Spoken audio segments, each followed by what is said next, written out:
ओम नमः शिवाय। भक्ति प्रसार पवित्र अगण जानिबा कथा को आपण स्वागत। आज भगवान एक पवित्र कथा आलोचना करबा जे होछन सत्य शिव सुंदर से महाप्रभु अकर्म कर्मदायक भगवान शिवंकर उद्देश्य आज जानिबा कथाटी होछि वर्तमान पवित्र श्रावण मास चलती। प्रत्येक दिन भगवान शंकर श्रावणी जो मान करुछंती घृताभिषेक करुछंती क्षीराभिषेक करुछंती मासक जाक आमर श्रावण मास अभिषेक करा जाए। तेणु आज से भगवान शंकर उद्देश्य पवित्र श्रावण मास सब समस्त काउडिया माने प्रत्येक नदी घाट जल नहीं भगवान शंकर जल ढालुंट भक्तिपूत भाव भगवान एक पवित्र कर्म। भगवान जलधारा प्रिय शिव शंकर भगवान होती जल प्रिय। तेणु तांकर मुंडरे जदि जल दिया जाए से संतुष्ट होती। तेणु जो काउडिया भाई मान सब नौ जल जल नेला बेले किछि धूप दीप नैवेद्य फूल यू द्रव्य नहीं से भगवान शंकर को चाहती।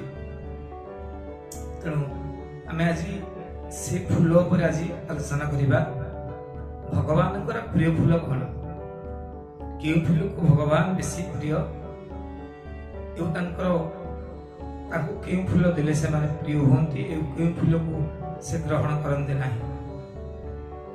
मोर शैव चिंतामणि एक पुस्तक जहाँ प्रमाण अच्छी कौन ना से प्रिय फूल कौन भगवान शंकर प्रिय फूल कौन ना सेवती डगरम सरोजमभूमयं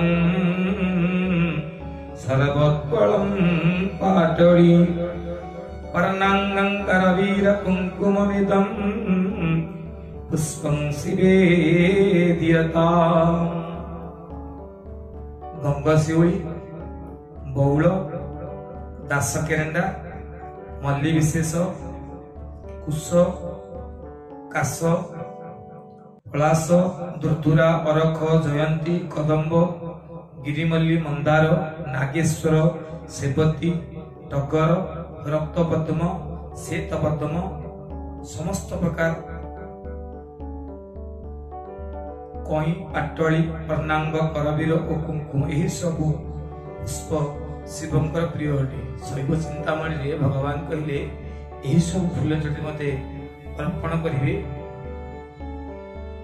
शंकर भगवान प्रीति होती। ये हूँ भगवान प्रिय फूल।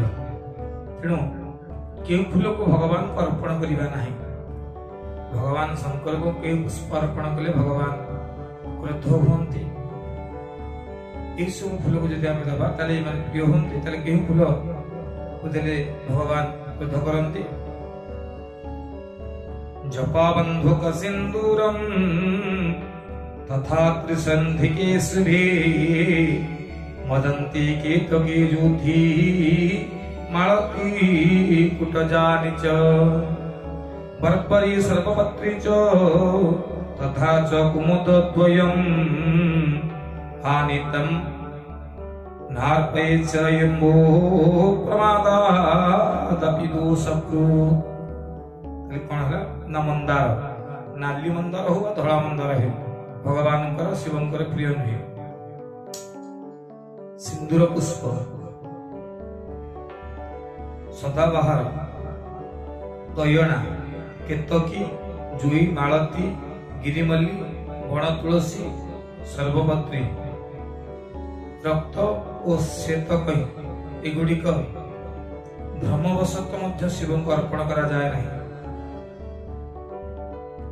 तेणु भगवान शंकर को यही फूल गुड़िक आप देले भगवान क्रोधित होती। तेणु आम ये पवित्र श्रावण मास प्रत्येक दिन शिव शंकर भगवान पाक जाऊे नियम पाणीपात करुचे तेणु आम यही फूल को अर्पण करूँ भगवान प्रिय हे यही फूल को अर्पण कले भगवान क्रोधित हे। जय जगन्नाथ। यदि आपण को कथा भल लगी था भगवान को उद्देश्य प्रणिपात पूर्वक भगवान का आशीर्वाद कृपा भिक्षा करेंगे। जय जगन्नाथ। हरि ओम।